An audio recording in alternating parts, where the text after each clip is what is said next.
Hey everyone! As dive instructors, we live in a world that's all about what we see, what we feel, and of course, the sound of our own bubbles. But what happens when one of those senses just isn't there? Today, we're going to dive deep into how we can adapt our teaching for deaf divers. It's all about turning potential challenges into a masterclass in communication and, most importantly, safety. So let's put you in a scenario. You're down at 60 feet. Your student is completely out of air. There's no tank banging, no yelling, absolutely no sound to signal that they're in trouble. How do they get your attention in that critical moment? This isn't just some hypothetical question. It's the core reality we need to be prepared for every single time. The answer, of course, is all about mastering a different kind of underwater language, one that's based completely on sight and on touch. So that's what we're going to do here. We're going to build that fluency, giving you the practical, hands-on skills to make the underwater world not just accessible, but truly safe and inclusive for everybody. Okay, first things first. We have to be really honest about the unique challenges here. This isn't just about swapping out a few hand signals. It's about fundamentally rethinking how we manage risk when all those auditory cues we rely on are completely off the table. This table really breaks it down for us. Just look at communication failure and emergency response delays. They're both rated medium to high. And that's because a missed signal underwater isn't a simple misunderstanding, right? It could lead to buddy separation or worse, a critical delay when someone really needs help. And we also have to think about situational awareness topside. Not hearing approaching boat traffic is a huge risk we have to actively manage. So, now that we know the risks, we can start building the toolkit to deal with them. This part is all about the practical stuff, the gear and the protocols that are going to become your new underwater language. Our entire strategy for this really rests on three main pillars. First, we need a really robust system of visual signals that includes the standard ones we all know, plus some custom ones. Second, we need precise touch contact protocols for those times when visibility is low or you need to get attention fast.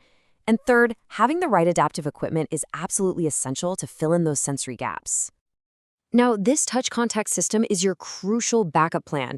It's designed for low vis or for those moments you need to get someone's attention, like right now.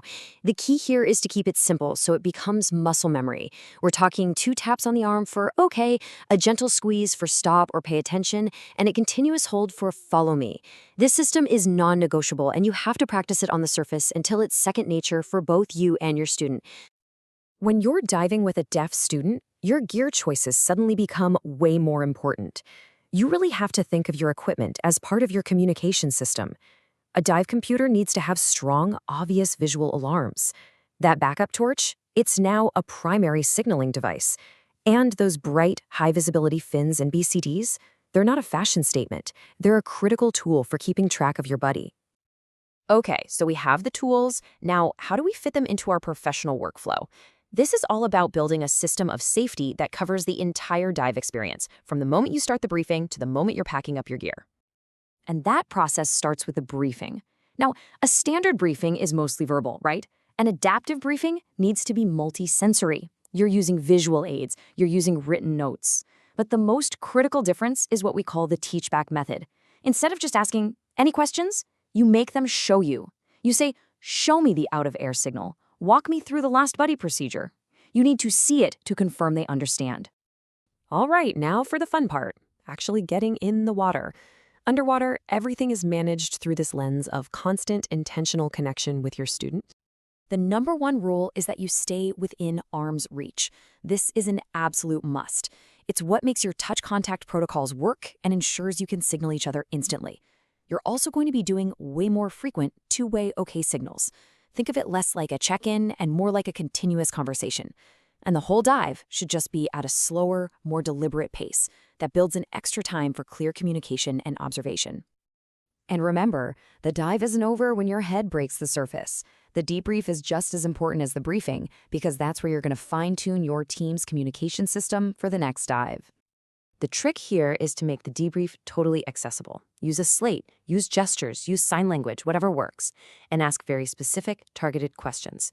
Don't just say, how was it? Ask, was that signal clear? Or was there a moment you had trouble getting my attention? That direct feedback is gold. It's how you'll adjust your protocols to make the next dive even safer and smoother. You know, learning these techniques isn't just about helping one student. It's really about expanding your own professional skill set. It makes you a more versatile, more aware, and frankly, a more competent instructor for any diver you ever teach. So, becoming an adaptive instructor really means you're becoming fluent in these new communication systems. It means you're developing this heightened sense of situational awareness, not just for you, but for your whole team. It's about being adaptable. And most of all, it's about building your divers' confidence and making the sport truly inclusive. In the end, it really all comes down to this. While the challenges are real, they are absolutely manageable. With the right training, the right protocols, and the right mindset, the underwater world can and should be a safe and amazing experience for everyone. So, we've covered the mechanics of safety, the gear, the protocols, but I want to leave you with one last question to really think about. How can you make sure your deaf divers don't just feel safe, but that they feel seen, understood, and like a truly equal member of the dive team? Answering that, well, that's the mark of a truly great instructor.